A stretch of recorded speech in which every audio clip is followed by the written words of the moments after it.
Yelling at. I didn't see the ambulance coming, but I remembered him yelling. That was the last thing I heard from him. He was only 8 years old, lifeless, buried in metal, pronounced dead 3 times. But when he woke up, he remembered everything. He saw angels. He saw streets of gold. He saw the father he'd just lost. And then he met someone else, a man who told him to go back. That man was Jesus. And the message he gave this child will break your heart and heal it at the same time. It was supposed to be a quiet ride home. Just another Sunday afternoon. The kind of day where nothing feels urgent, where the road hums beneath the tires and the sun peeks through the trees. Julie Whitley sat in the passenger seat beside her husband Andy, and their 8-year-old son Landon was buckled in the back. They had just left church, their hearts still soft with worship. But then a sound, a scream, and metal tearing like paper. Andy shouted. That was the last thing Julie remembered. An ambulance, sirens off, and flying through a red light, plowed into their car at full speed. The impact crushed their vehicle. Andy died instantly. Julie's body was broken, and Landon was lost in the wreckage. When emergency crews arrived, they couldn't even find his small frame. Paramedics dug through shattered glass and twisted steel until they reached him. He wasn't breathing. Landon was declared clinically dead, not once, but 3 times. At the scene, in the helicopter, and again on the operating table. But something no one could explain began to unfold. While doctors tried to restart his heart, Landon was already somewhere else. He later described it in perfect clarity. I remember the colors first. Then I saw people I didn't know, and angels everywhere. What should have been the end of a child's life became the beginning of something no doctor or parent could prepare for. And what he saw would soon shock his grieving mother to her knees. The hospital was cold, sterile, too quiet. Julie lay in a separate room, unaware of the full horror. Nurses had told her Landon was being worked on, but what they didn't say was that he had already flatlined multiple times. Outside the operating room, the doctors exchanged looks they'd learned to hide. There was little hope. A young child, no heartbeat, crushed body, brain likely deprived of oxygen. If he survived, he'd never be the same. That's what the science said. But something was happening far beyond what machines could monitor. Because while Landon's body lay lifeless, his soul was walking streets not made by human hands. I was in heaven, he would later say, calm, not dramatic, as if remembering a place he knew well. He described golden streets, soft music that didn't come from instruments, and light that seemed to come from everywhere, without shadows. He saw people. Some he didn't recognize, some he would. And in the middle of it all, peace.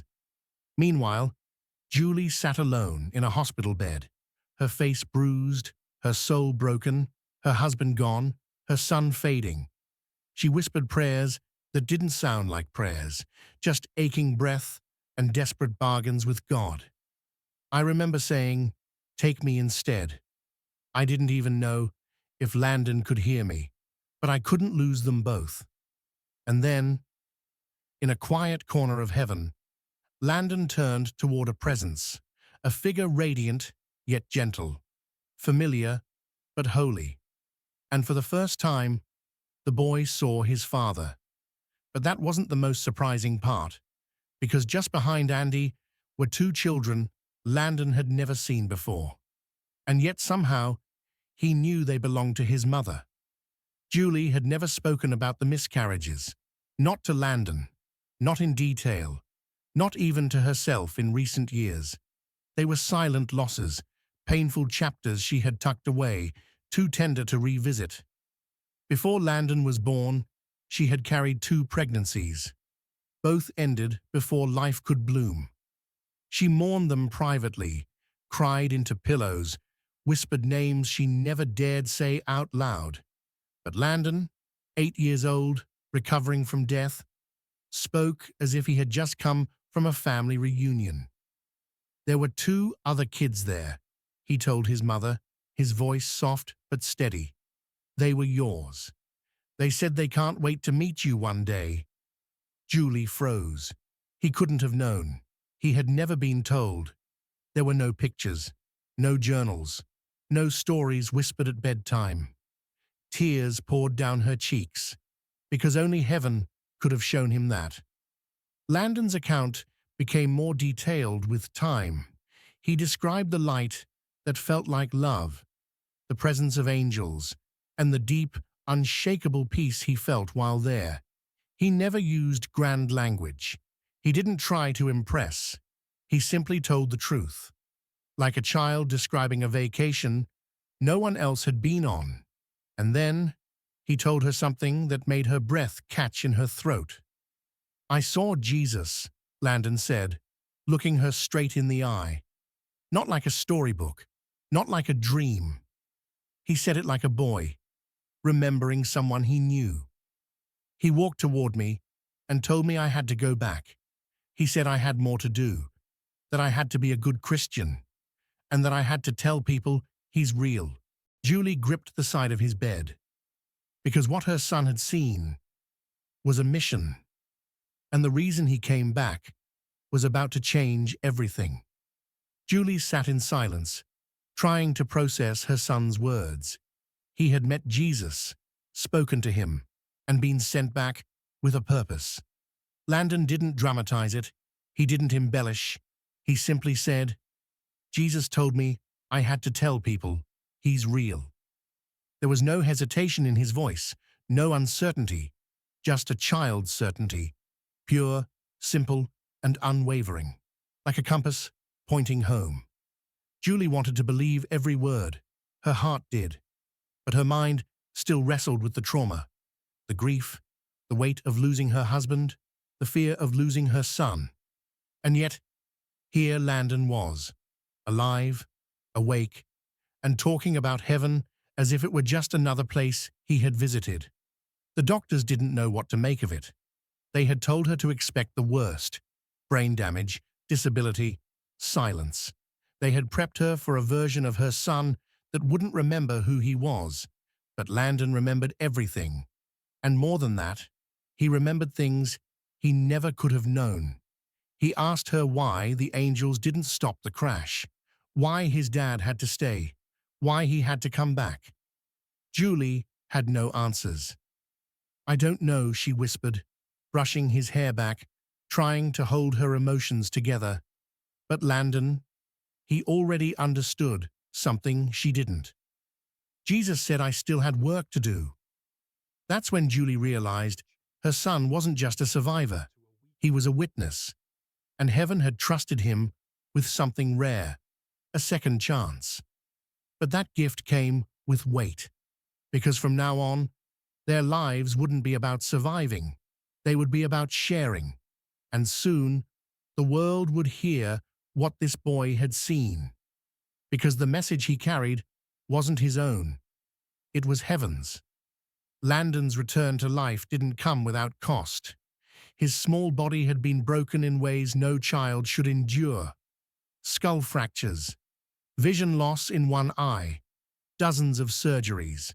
Surgeons inserted 23 metal plates into his head, some carved from his own bone, to reconstruct parts of his face. He couldn't walk for weeks, couldn't feed himself, could barely speak at first, but he didn't complain. "I'm just glad Jesus let me come back," he told a nurse once as she adjusted the bandages around his head. Julie stayed by his side through every operation, every X-ray, every whispered pain, watching her son heal in body and speak with a soul that seemed far older than 8. He didn't brag about what he'd seen. He didn't boast. He shared it quietly when people asked, when they truly wanted to know, and when he did, it changed them. Even the most skeptical doctors couldn't explain it. Not just the fact that he lived, but that his mind was intact, his spirit unwavering, his clarity unshaken. He shouldn't remember anything, one specialist said. He shouldn't even be conscious yet. But Landon remembered everything, and it didn't fade. He began to speak at churches, small groups at first, then larger ones, his mother by his side, often crying as he described the children she lost, and the Savior who sent him back. He wasn't a preacher, he was a child with a heaven-born assignment. And each time he spoke, you could feel something stir in the room. It wasn't just Landon's words, it was the weight of what he'd seen, and the presence of the one who sent him back. Julie had always believed in God, but belief isn't the same as trust, and trust isn't the same as surrender. In the weeks after the accident, her faith cracked under the weight of grief. She had lost her husband, watched her son die, then somehow return. She felt confusion more than comfort. She remembered sitting at Andy's funeral, numb, unable to feel the hymns being sung. She clenched her fists under the pew and whispered questions no one could answer. Why didn't you send angels? Why him? Why not me? And still, she prayed. Not because she understood, but because she had nowhere else to go. Then Landon woke up. He spoke of angels, not glowing with wings, but gentle presences that guided him, protected him, held his spirit when his body could not. He told her, "The angels were there, Mom, just not the way you thought." That was the moment something in Julie broke and healed at the same time. Because all this time, she had pictured angels as shields that prevent the pain. But what if they're the ones who walk you through it? Julie realized she hadn't been abandoned. She had been carried, and her son had seen the arms that carried them. From that point forward, her faith wasn't built on what she had lost. It was built on what had been revealed. And as she watched Landon recover, plate by plate, bone by bone, she understood. God hadn't just saved her son. He had entrusted them both with a message, and some messages are born in fire. The first time Landon spoke in public, he stood behind a small wooden podium. His hands barely reached the top. His voice was soft, almost too quiet for the microphone. But the moment he began to speak, the room fell completely still. Not because he was dramatic, but because he was real. He talked about the crash, about how his father smiled at him in heaven, how the place didn't have shadows, how music filled the air like sunlight. And then he said the words that melted hearts, even in the back row. Jesus told me to tell you, he's real. There were no long theological debates, no arguments, no pressure, just a boy standing where he shouldn't be alive, sharing what he had seen, like someone describing a place he hoped others would one day visit. Julie watched from the front row, tissues in hand. Every time Landon spoke, something stirred in her. It wasn't pride, it was awe, gratitude, a holy weight she couldn't explain. After the service, people lined up. Some cried, some just hugged him. Some whispered, "I've been doubting for years, but now I believe again." Landon never asked for attention. He never wanted to be famous. But wherever he went, hearts softened. Because he wasn't just telling a story, he was living proof. Proof that death isn't the end, that God sees even the tiniest child in the wreckage, that heaven is not some faraway myth, but a place as real as breath. And maybe that's why Jesus sent a child, because truth sounds different when it comes from the innocent. And when that child has seen the face of God, you listen. Landon's head still bore the scars. You could see the line across his scalp if the light hit it just right. He'd lost one eye. His skull had been reshaped with bone fragments. The metal plates in his head sometimes set off airport security. There were surgeries, long nights, pain he never fully talked about, but he never hid it. Because for Landon, the scars weren't something to be ashamed of. They were evidence, not just of survival, but of purpose. "I know I'm here for a reason," he told one group at a church event. "Jesus didn't send me back to waste time." He didn't try to be eloquent. He didn't dress it up with big words, but his presence, his quiet strength, was louder than anything he could say. People came from cities away just to hear him speak. Pastors, doubters, children with questions, mothers with broken hearts, men who hadn't prayed in years. And something strange would happen at every event. The moment Landon began speaking, people leaned in, as if they knew deep down they weren't just hearing words. They were hearing reminders, reminders that life is fragile, that heaven is near, that even in chaos, God is writing something eternal. Julie often said later, "I used to look for miracles in lightning bolts. Now I see them in my son's breath." Because every time Landon stood up, every time he told his story, every time he pointed people back to Jesus, he was proving that sometimes what should have killed you becomes your calling. And the pain you walked through is the platform God stands on. Years passed. Landon grew. His voice deepened. His steps became stronger. But the message never changed. No matter how many times he told the story, he never added to it. Never took anything away.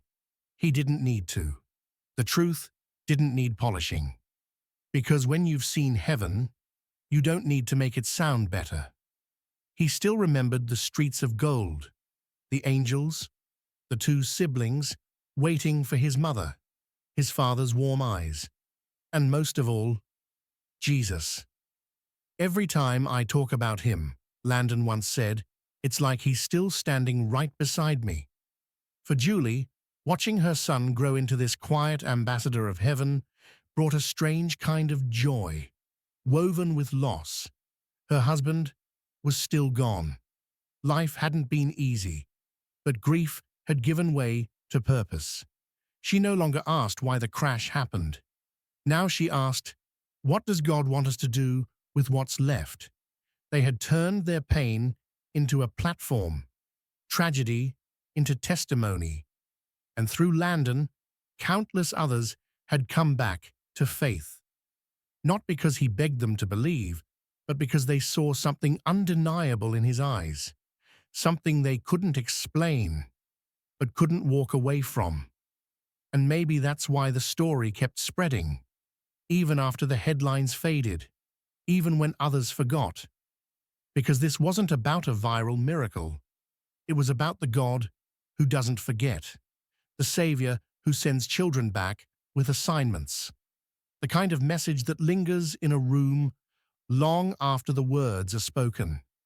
And just when it seemed like the story had told all it could, Landon revealed one final thing Jesus had said before sending him back. But he hadn't shared it yet. Not until now. The light around Jesus wasn't like the sun. It didn't burn. It didn't blind. It felt alive. Landon remembered the moment with more clarity than anything else.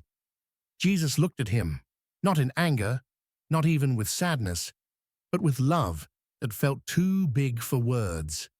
And then he leaned closer and said something that Landon never forgot. At first, he kept it to himself, not out of fear, but because he didn't fully understand it. Not yet. But as Landon grew and watched people cry while he told his story, as he saw strangers fall to their knees in churches, hospitals, and living rooms, he knew it was time. And one night, standing before a small group of people in folding chairs and plastic pews, he finally said it. "Jesus told me," he paused, steadying his voice, "tell them I'm coming back soon." The room went silent, not out of fear, but out of something deeper. Conviction. It wasn't said like a warning. It was said like a promise. And that was the message Jesus had placed in the heart of an 8-year-old boy who died and returned. Not just to prove heaven was real, not just to comfort a broken mother, but to remind us, every single one of us, that time is short and the door is still open. Somewhere out there, that same Jesus still knocks on hearts, quiet, patient, waiting, just like he said, "Behold, I stand at the door and knock." And maybe today, he's knocking on yours.